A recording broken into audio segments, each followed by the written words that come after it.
luar biasa. Sebelumnya saya sangat berterima kasih kepada Bapak Ibu semua karena telah menghadiri training launching kami yang luar biasa pada hari ini. Dan saya rasa memang tidak mudah ya untuk menghadiri launching ini di tengah hari kesibukan Bapak Ibu. Karena kita tahu bahwa Bapak Ibu ini adalah orang-orang yang sangat sibuk. Baik, sebelum saya mau mulai training kita yang luar biasa ini, izinkan saya untuk memberikan survei terlebih dahulu. Boleh Bapak Ibu? Oke, baik. Saya ingin tanya kepada Bapak Ibu, siapa yang setiap hari menggunakan handphone untuk aktivitasnya? Handphone. Oh, semua ya? Terima kasih. Siapa dari Bapak Ibu yang menggunakan S-Planner? Tahu S-Planner? Note? Yang membuat agenda? Ya, siapa yang dari semua Bapak Ibu ini yang menggunakan agendanya untuk membuat agenda kerja? S-Planner untuk membuat agenda kerja. Terus yang lain yang enggak bikin di S-Planner, bikin di mana nih? Bapak bikin mana Pak? Enggak buat ya? Ya. Nah, sebelum apa namanya? Setiap kita memang memiliki waktu yang singkat ya. Kita semua memiliki waktu yang sama, yakni 24 jam dalam sehari. Dan kita tahu bahwa kenapa ada orang yang dalam 24 jam itu ada orang yang bisa menghasilkan banyak hal dibandingkan orang lain. Ada orang yang bisa mengerjakan banyak hal dibandingkan orang lain. Dan ada orang yang bisa lebih produktif dan menghasilkan profit yang besar dibandingkan orang lain.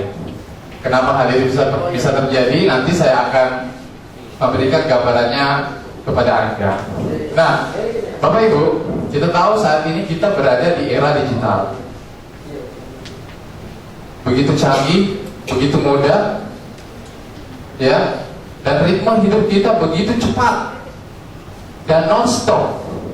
Seakan-akan kita terkeping-keping dalam byte, kilobyte, dan megabyte. Ya, dan kita terus berpacu tanpa berhenti sejenak untuk memikirkan apa sebenarnya yang kita inginkan. Dan kita lebih menghargai luasnya sesuatu ketimbang dalamnya. Kita lebih memilih reaksi cepat ketimbang refleksi yang mendalam. Ya, ini semua menunjukkan bahwa kita ini begitu cepatnya. Di tempat kerja kita semua menginginkan hasil-hasil kerja terbaik. Tapi seiring banyaknya tuntutan yang datang dari kiri dan kanan kita, itu secara spontan kita membuat daftar-daftar agenda yang banyak. Yang itu sebenarnya membuat kita terbebani ya, membuat kita merasa bahwa ini harus dilakukan semua, ini harus dikerjakan.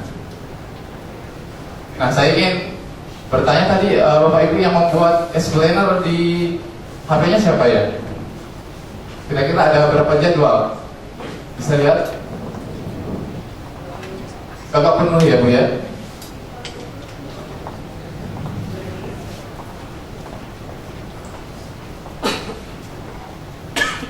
Dalam sehari, wah luar biasa, banyak banget ya.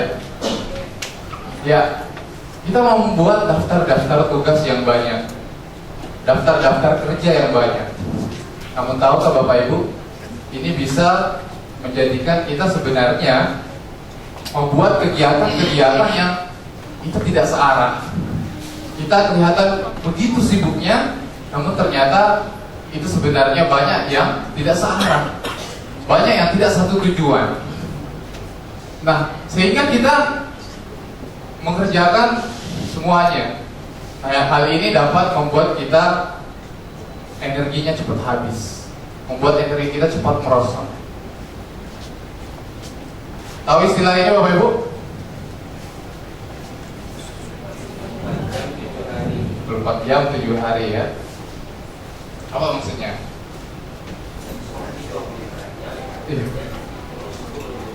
Ya, ini sekarang sangat sudah mulai marak ya. bekerja 24 jam dalam 7 hari. Nah, ini sebenarnya menggambarkan keseharian kita, kerajinan, kewalahan, kecapean ya. Nah, namun tahukah saudara-saudara apa dampak dari istilah ini? Nah, dengan istilah ini kita selalu menganggap pilihan-pilihan kita tepat. Kita dapat bertahan dengan tidur yang kurang, kemudian dapat menyantap makanan sambil tergesa-gesa, ya.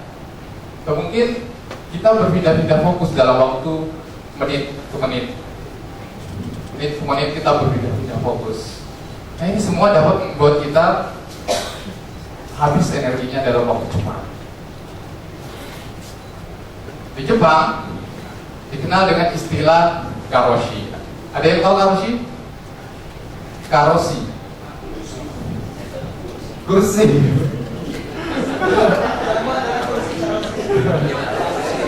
Karoseri ya. Karoshi ini adalah endemi yang terjadi di Jepang, yaitu kematian diakibatkan karena kerja yang sangat keras. Ini sering terjadi di Jepang. Namun tahukah Anda kira-kira berapa kematian yang terjadi tiap tahunnya?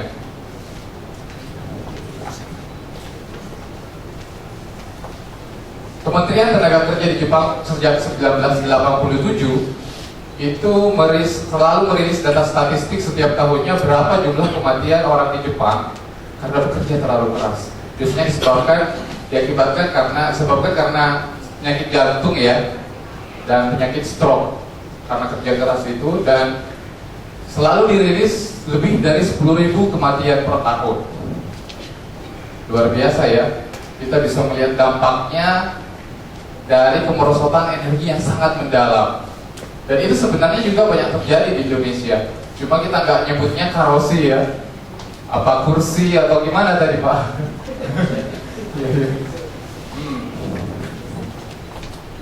Nah, setibanya kita pulang di rumah dari kita kerja tadi terbakar seharian gitu ya, pulang di rumah kita dalam keadaan kelelahan yang sangat.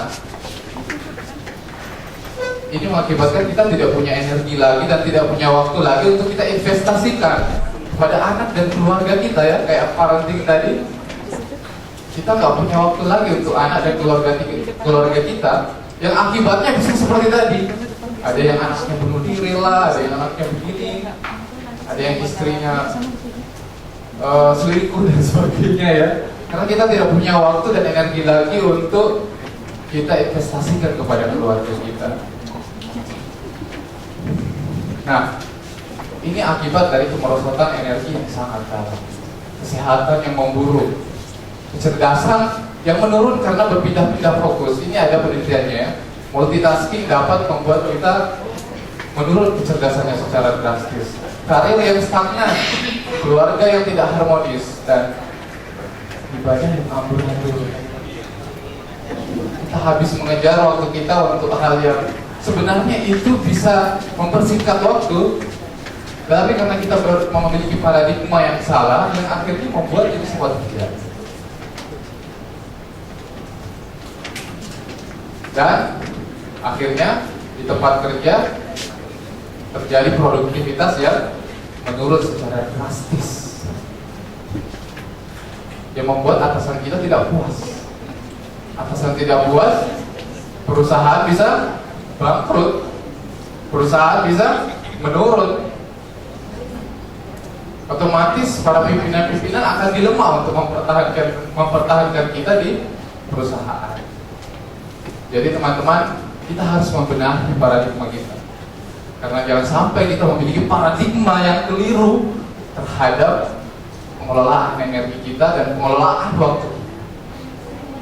Nah, jangan sampai kita menjadi orang yang gagal dan kesakitan. Kita mengejar banyak hal, namun gagal dan terjadi kesakitan kita seperti tadi.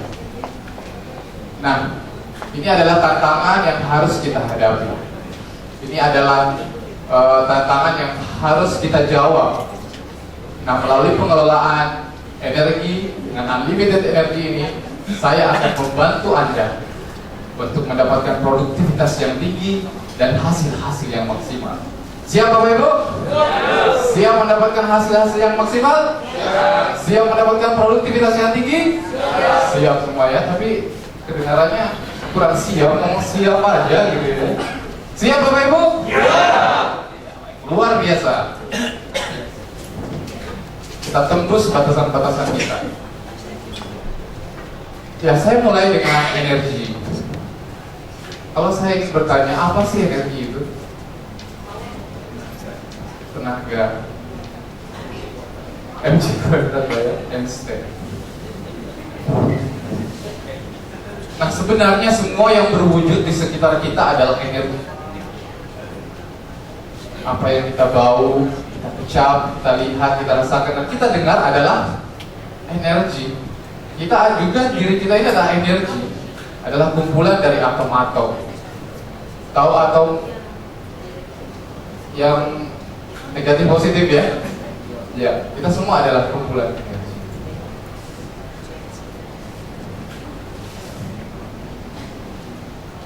Ya, semua yang berwujud adalah kumpulan. Nah, itu semua bersirkulasi di sekitar kita. Kita menghirup udara. Coba Bapak Ibu menghirup udara satu kali aja. Itu adalah energi. Ya, diri kita, sosial, lingkungan kita ya, teman-teman kita, dan alam semesta adalah energi. Energi ini dapat kita serap, untuk menjadi kekuatan kita. Apabila kita mampu menyerap energi ini dan menjadikan sebagai kekuatan kita, maka itu akan menjadi energi yang tinggi, positif, dan terarah. Tergantung bagaimana kita mengelolanya.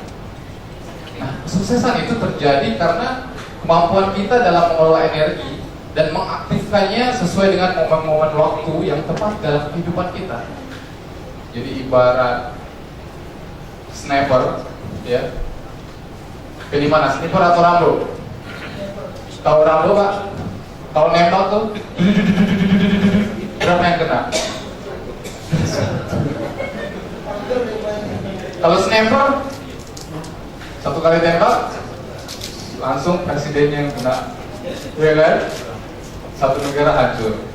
Jadi sesuaikan momen-momen itu dengan energi yang kita tembakkan dalam kehidupan kita. Nah, ini adalah paradigma baru dalam pengelolaan energi. Sebelumnya kita sering mengelola energi ya, fisik ya, membangun kesehatan, tapi saya tidak sebatas hanya itu. Saya membangun energi lebih dalam. Dan satu hal kebenaran sederhana dapat mengubah segalanya. Nah, seandainya Anda bisa bangun pagi dengan energi yang tinggi, positif dan terarah, kira-kira bagaimana hal itu dapat Anda investasikan kepada keluarga dan pekerjaan Anda? Seandainya Anda seorang pemimpin atau manajer, ya, mampu memberikan energi yang positif, tinggi dan terarah kepada bawahan Anda, kira-kira bagaimana hal itu dapat mempengaruhi kinerja dan kualitas bawahan Anda? Seandainya Anda seorang bawahan ya, karyawan yang itu memberikan kualitas layanan kepada pelanggan dengan energi yang positif, terarah dan tinggi, kira-kira bagaimana hal itu dapat memberikan pengaruh kepada konsumen-konsumen Anda? Dan ingatlah, energi itu menular lebih cepat daripada yang Anda bayangkan. Dan unlimited energi akan memberikan Anda produktivitas dan hasil-hasil luar biasa. Nah, berbicara tentang produktivitas, produktivitas ini kita sering menyebutkannya. Namun ternyata saudara-saudara, produktivitas ini tidak dibangun hanya dengan produktivitas itu saja. Produktivitas itu dibangun dengan dasar-dasar dan fondasi-fondasi yang kuat. Saya ingin menganalogikannya seperti ini. Tahu apa ini Bapak Ibu? Gunung. Ini gunung apa kira-kira ya? Ada yang tahu gunung apa? Masa nggak pernah lihat gunung ini? Hah? Ini adalah anak Gunung Krakatau. Anaknya gimana ibunya ya, gimana bapaknya. Dan ternyata memang sebelum ini ada orang tuanya.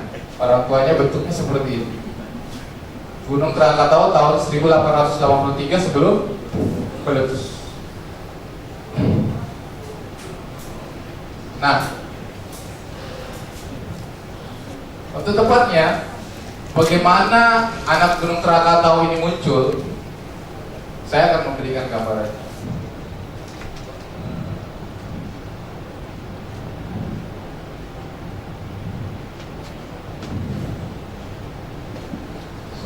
Bagian tengah. Pada 27 Agustus 1883 terjadi letusan besar dan menghancurkan sekitar 60% tubuh Krakatau di bagian tengah, sehingga terbentuk lubang kaldera dengan diameter kurang lebih 7 km.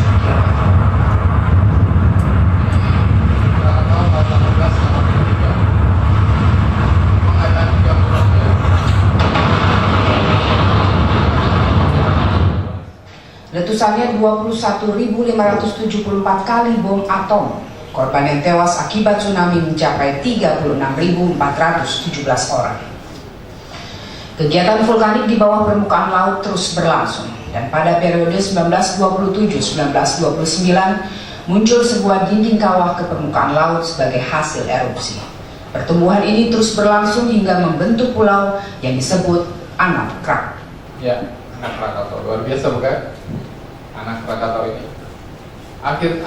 Gunung ini tumbuh dari fondasi di bawahnya. Tadi meletus dan bisa tumbuh lagi itu karena ada fondasi di bawahnya.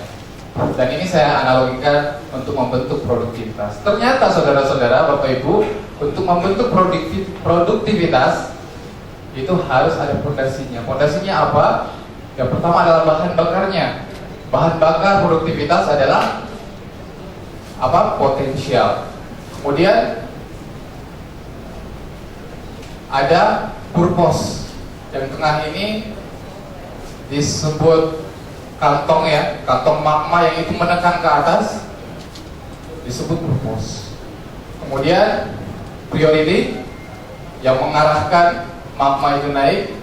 Kemudian gunung yang tampak kita lihat itu yang disebut dengan gunung produktivitas. Dan semburan lavanya itulah yang kita sebut profit. Ada 5P. Potential, Purpose, Priority, Productivity, and Profit. Nah, gunung 5P ini membentuk sebuah level ya. Nah, dari sini gunung ini kita akan membahas di dalam unlimited energy saya.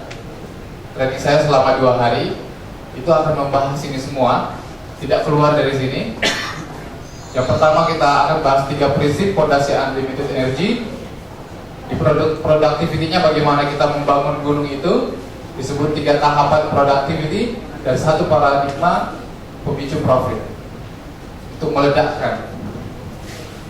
Nah, kita akan bahas 3 prinsip fondasi unlimited energy secara sekilas, tapi saya akan mendalam ke priority ya.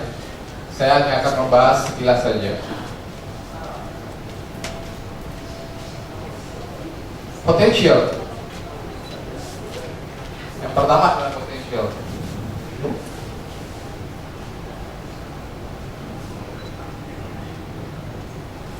Lanjut.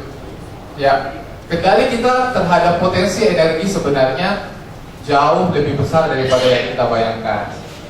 Nah, potensi diri yang tadi, energi diri itu dapat kita kuasai dengan mengelola energi fisik dan pikiran. Potensi energi sosial dapat kita kuasai dengan pengelolaan energi kuasa dan potensi kuasa dan cinta kita. Pengelolaan energi alam semesta dapat kita kuasai dengan pengelolaan iman, potensi iman kita. Jadi ada 5 potensi energi, yaitu fisik, pikiran, kuasa, cinta, dan iman. Nah, kelima ini sebenarnya saling berhubungan dengan satu sama lain. Kehilangan salah satunya itu akan dapat menjadikan kita kemerosotan energi. Nah, potensi fisik dibutuhkan ya, dibutuhkan Bapak Ibu, dibutuhkan sebagai penguat stamina kita dalam bekerja sehari-hari. Pikiran dibutuhkan untuk kecerdasan kita, kekuasaan dibutuhkan untuk membuat karyawan kita mau mengerjakan sesuatu, dan cinta dibutuhkan ya, untuk supaya orang lain hormat kepada kita, dan potensi iman juga dibutuhkan. Nah, maksimalkanlah 5 potensi energi ini. 5 potensi energi ini membentuk keterlibatan penuh, yang itu akan membuat kita menjadi maksimal dalam bahan bakar energi.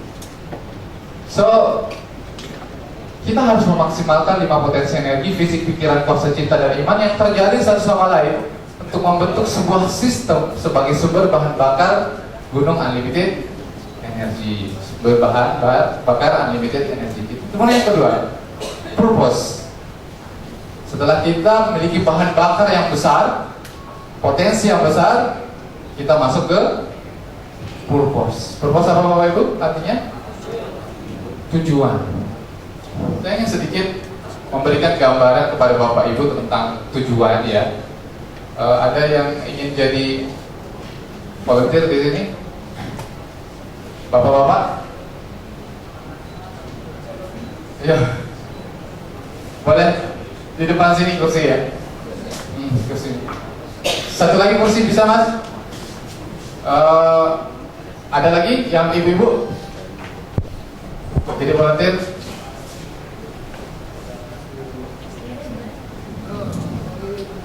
Boleh.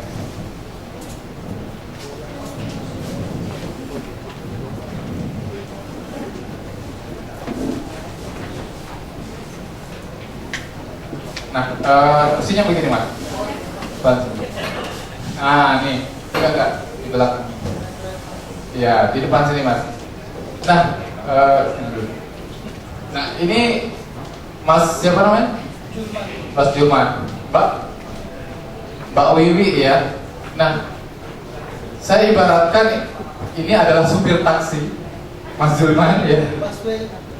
Supir taksi karena kita ini yang ada di bandara ya, dan ini adalah mobilnya. Mbak Wiwi ini keluar dari bandara dan ingin masuk ke taksi untuk sampai ke rumahnya ya. Nah, kira-kira sebentar.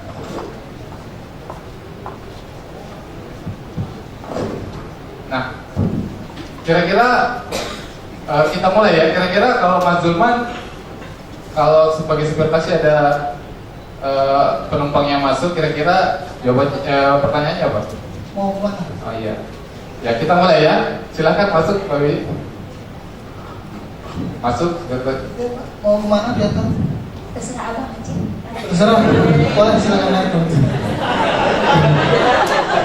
Iya. Karena perempuan terserah nggak apa-apa. Iya. Kira-kira apa yang terjadi kalau penumpangnya bilang terserah abang aja deh? Kira-kira sampai kemana tuh? Kalau punya uang 1 juta misalnya, dibawa kemana apa supir taksi? Hah? Kegaul. Dibawa kemana Bu? Muter sampai habis uangnya, kembali lagi ke situ ya. Nah, kira-kira apa yang terjadi kalau ini terjadi pada perusahaan Anda? Punya uang yang banyak, tetapi nggak tahu tujuannya mau kemana. Bisa bangkrut. Ya, terima kasih Bapak Ibu ya. Tepuk tangan dulu untuk kita. Nah, ini memberikan gambaran kita bahwa ini adalah kekuatan tujuan. Tujuan itu memberikan kita kejelasan kemana kita ingin pergi. Tanpa tujuan kita tidak punya tumpuan untuk sampai ke arah mana gitu. Jadi milikilah tujuan. Dan menentukan tujuan ini sebenarnya bukanlah hal yang mudah ya. Karena banyak perusahaan-perusahaan di sana yang itu tidak memiliki tujuan yang jelas, sehingga berputar bangkrut. Kita juga sebagai karyawan tidak memiliki tujuan, kita akan berputar habis energinya.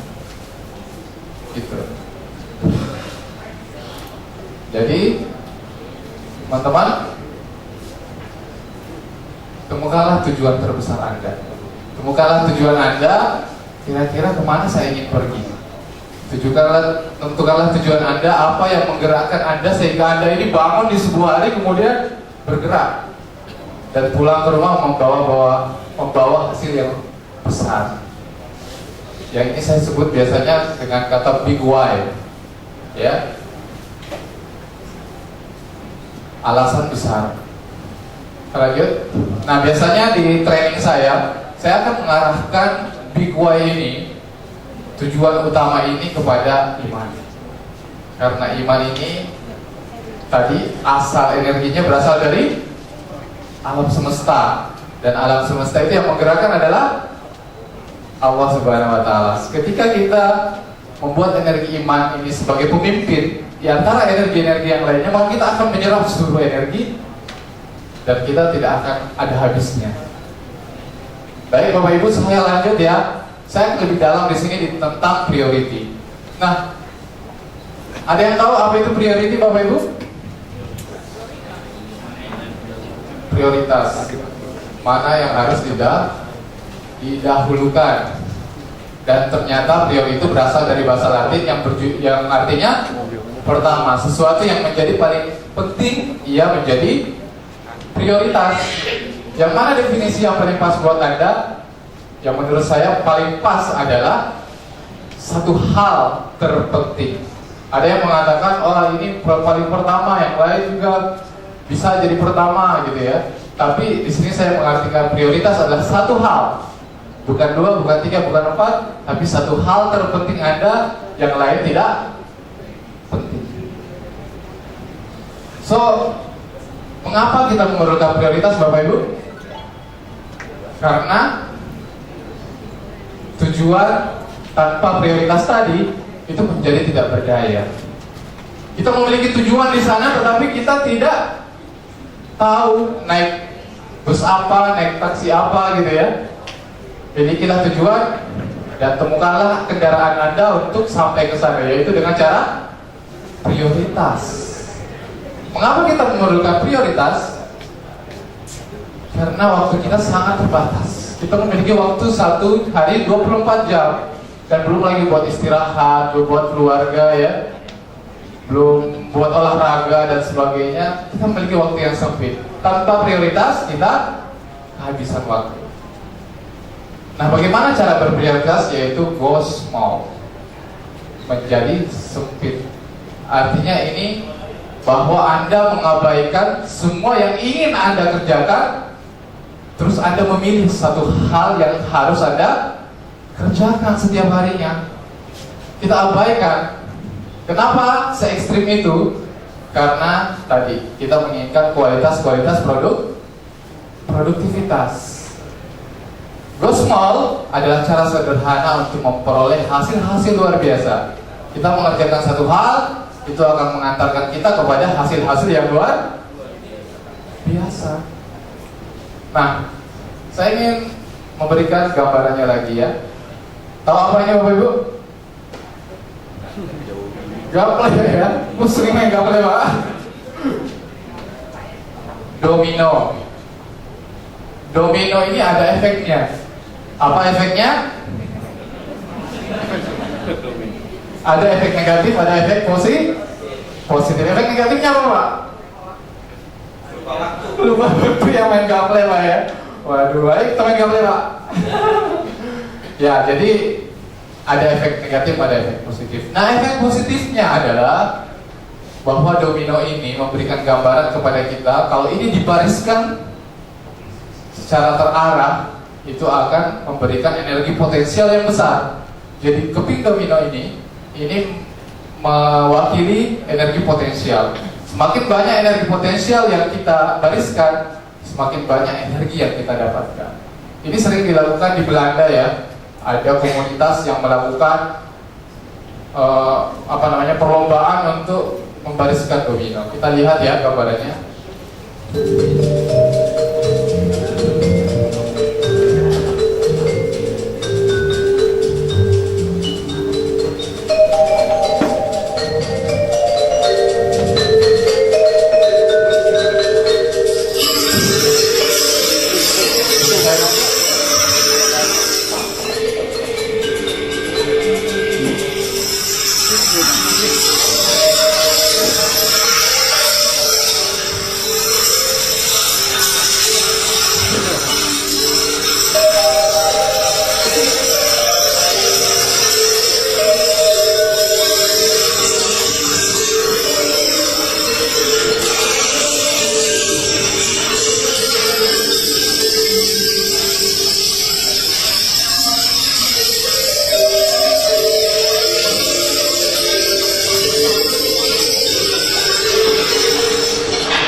Ya, luar biasa ya, efek domino.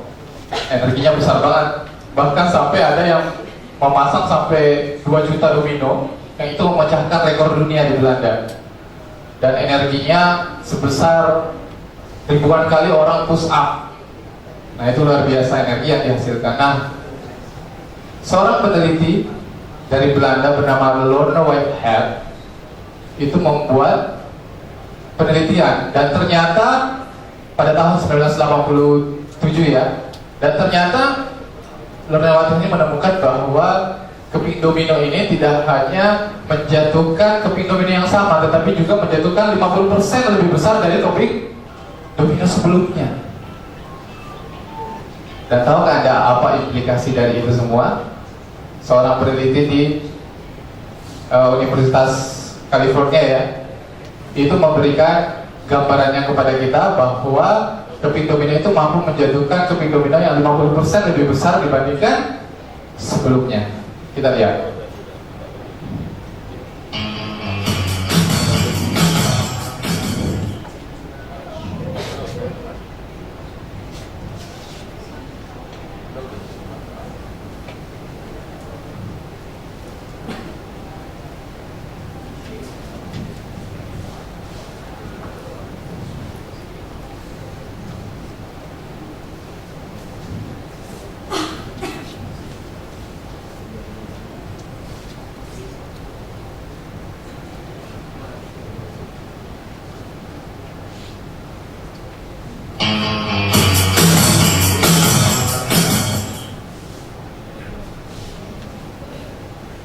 Ya, lanjut aja.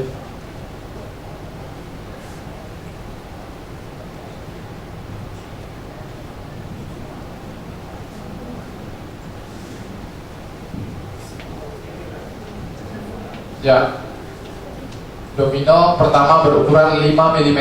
Ini ada 13 domino. Dan itu jika dijatuhkan dengan suara awal ya, dari suara tik menjadi boom.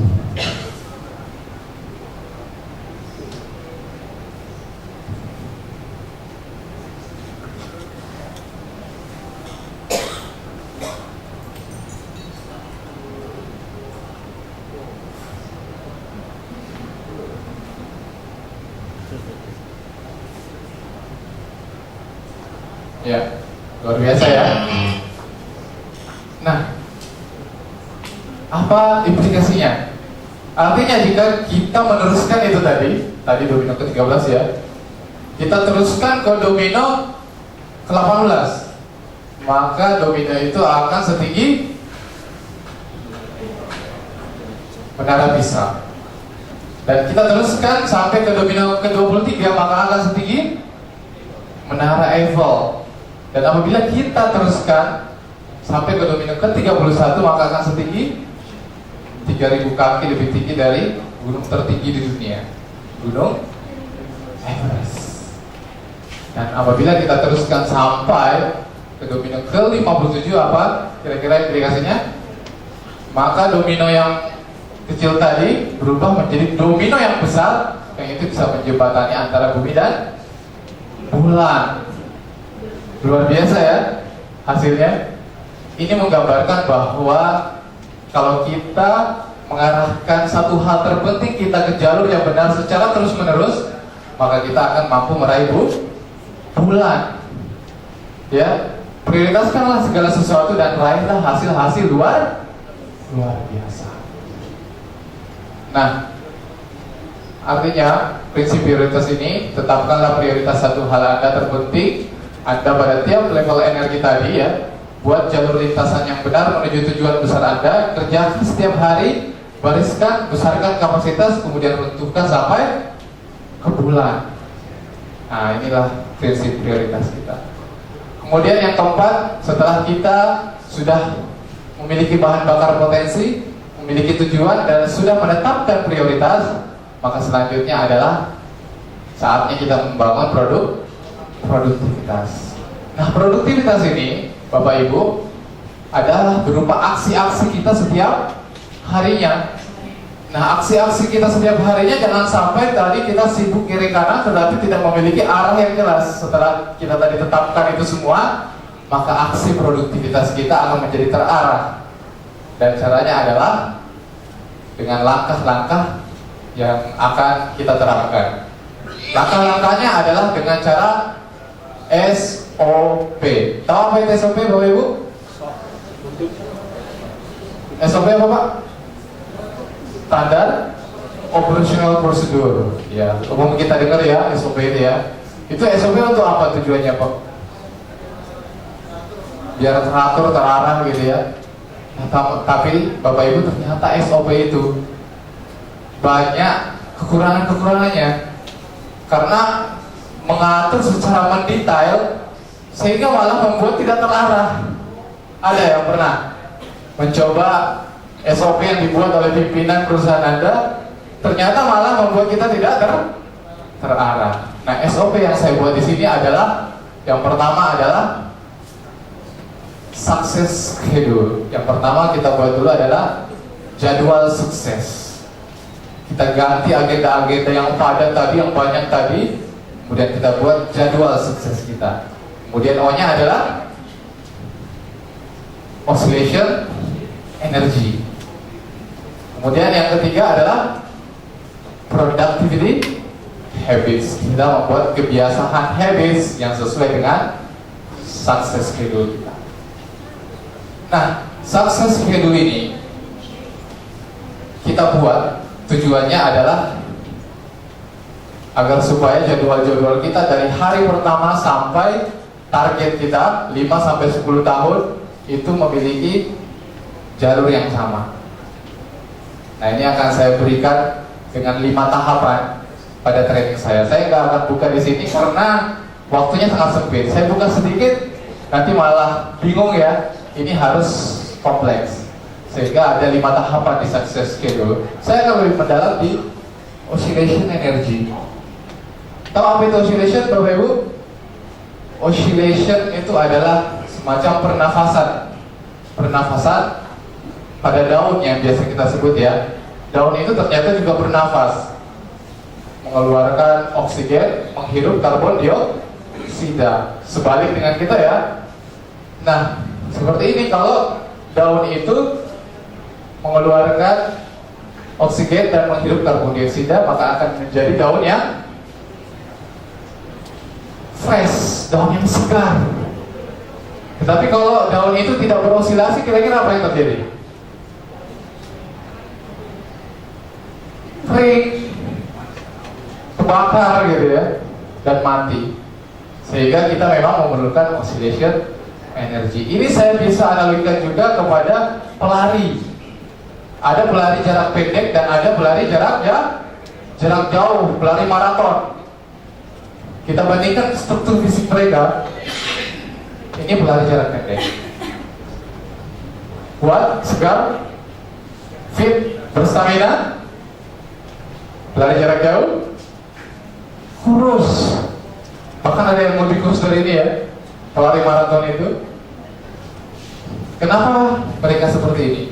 Karena mereka lari tidak, yang maraton ini mereka lari tidak melakukan osilasi lari sampai 7-10 km nggak berhenti sampai mereka kehabisan, rosot energinya.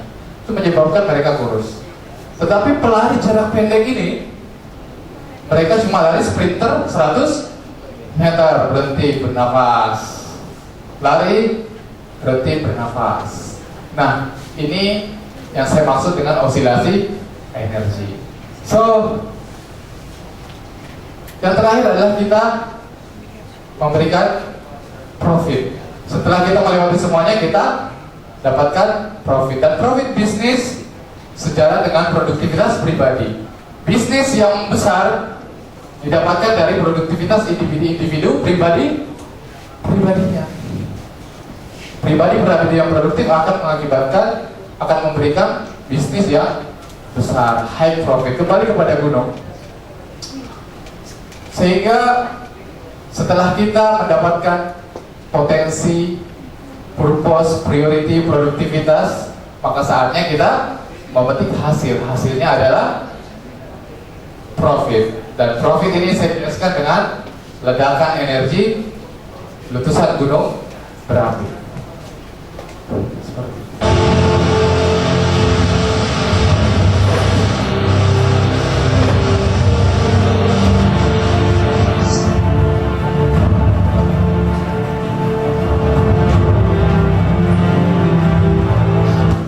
Ya, ini adalah ledakan energi gunung Merapi, dan itu bisa terjadi pada kita ya, pada saat kita memprioritaskan dan menguatkan segalanya. Jadi ledakan gunung energi pada diri Anda dengan cara-cara yang tadi.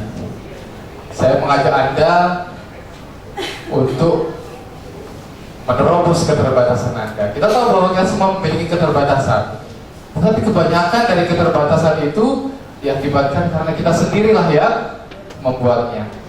Melalui unlimited energy ini, saya akan mengajak Anda untuk menembus keterbatasan Anda dan raihlah produktivitas dan hasil maksimal. Sekian dari saya, terima kasih. Wassalamualaikum warahmatullahi wabarakatuh.